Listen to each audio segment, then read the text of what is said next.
Hello everyone, আসসালামু আলাইকুম। সবাই কেমন আছে? আশা করছি সবাই ভালো আছো। তো আজকে আমার অনেক পছন্দের একটি মাছ রান্না করব, তেলাপিয়া মাছ। বাবা কালকে বাসায় তেলাপিয়া মাছ নিয়ে আসছিল বাজার থেকে, তো কালকে রান্না করা হয়নি, তো ভাবলাম আজকে রান্না করি।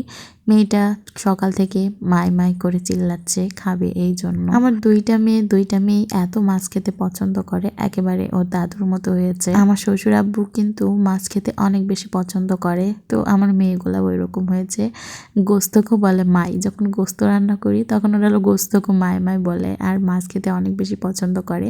আর দেখছে যে আমি মাছ রান্না করছি, এত বেশি বিরক্ত করছিল আমাকে। কাঁচা মাছ একবার খেতে চলে আসছে, একবার মাছটা ভাজছিলাম তখন কড়াই থেকে নিতে চলে আসছে। মানে কি বলবো, এত বেশি বিরক্ত করছিল ছোটটা রান্না করার সময়। আর ওইদিকে ওর দাদু আজকে নেই, যেহেতু এখন জমিতে আবাদ করতে হচ্ছে, এই জন্য বাইরে কাজকাম করছে। আর ওর দাদি হচ্ছে আমার বড় মেয়েকে নিয়ে আছে, আর ছোটটা এসে আমাকে বিরক্ত করছে। তো বাধ্য হয়ে কি করব, ওকে ক্যারেটের মধ্যে ঢুকিয়ে রেখেছি যেন বাইরে বের হয়ে আসতে না পারে। আর বিরক্ত করবা? বলো, তুমি আর বিরক্ত করবা? বিরক্ত করলে এভাবে ওর মধ্যে ঢুকায় রাখে দেবো। কেন বের হতে পারছো না? বের হতে পারছো না? বের করবো না? তুমি বিরক্ত করছো কিসের জন্য? ওর মধ্যেই থাকো আজকে সারাদিন, বের করবো না তোমাকে। কি করব, এত বিরক্ত করছিল, এই জন্য বাধ্য হয়ে ওকে ওইভাবে রাখতে হয়েছে। আমার বড় মেয়েকে খাওয়ানো হয়ে গেলে তারপর ওকে যখন নিবে তখন ওকে আবার বের করে দিব। তো কিছু করার নেই, ওকে এভাবেই আমি বন্দি করে রেখেছি যাতে বের হতে না পারে। তো এখানে তো আমার মাছ ভাজা শেষ, তরকারিটা তুলে দিয়েছে। আর আমি জানি আজকের ভিডিওটা দেখার পরে ওর আব্বু আমাকে অনেক বকা দিবে, কেন আমি ওভাবে ওকে রেখে দিয়েছি। কিছুই করার নেই, আমার বিরক্ত করছিল এই জন্য ওভাবে রেখেছি।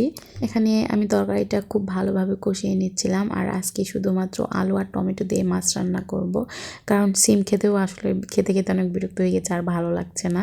এজন্য ভাবলাম আজকে সিম দিব না, শুধুমাত্র আলু আর টমেটো দিয়ে মাছ রান্না করব। আর আলু আর টমেটো দিয়ে মাছ রান্না করলেও কিন্তু অনেক বেশি মজা লাগে। আমার তরকানো কষানো হয়ে গিয়েছে, এখন মাছটা দিয়ে দিব। আর আজকের মাছটা আমি খুব কড়া করে ভাজছিলাম, যেহেতু আপনাদের ভাইয়া বাসায় নেই। আর ও বাসায় থাকলে আমি মাছ খুব কড়া করে ভাজি না, কারণ ও কড়া করে মাছ ভেজে খেতে পছন্দ করে না, আর আমার আবার এটাই ভালো লাগে। ও যেহেতু নেই এজন্য ভাবলাম একটু কড়া করে ভাজি, আমার কাছে খুব বেশি ভালো লাগে খেতে। এই তো মাছ দিয়ে দিলাম, এখন একটু বলক উঠলে এটা নামিয়ে নিব। তো বলক উঠে গিয়েছে, এখন লবণ টবণ চেখে একটু জিরার গুঁড়া ছিটিয়ে দেবো, দিয়ে রান্না নামিয়ে নেব। আমার রান্নাবান্না শেষ বলতে তরকারি রান্না শেষ, এখন ভাত উঠিয়ে দিয়েছি। ভাতটা রান্না হলেই আমার রান্নাবান্না শেষ। তো ঠিক আছে, আজকের ভিডিও আমি এখানে শেষ করছি। সবাই ভালো থাকবেন আর আমার জন্য অনেক বেশি দোয়া করে দেবেন। আল্লাহ হাফেজ।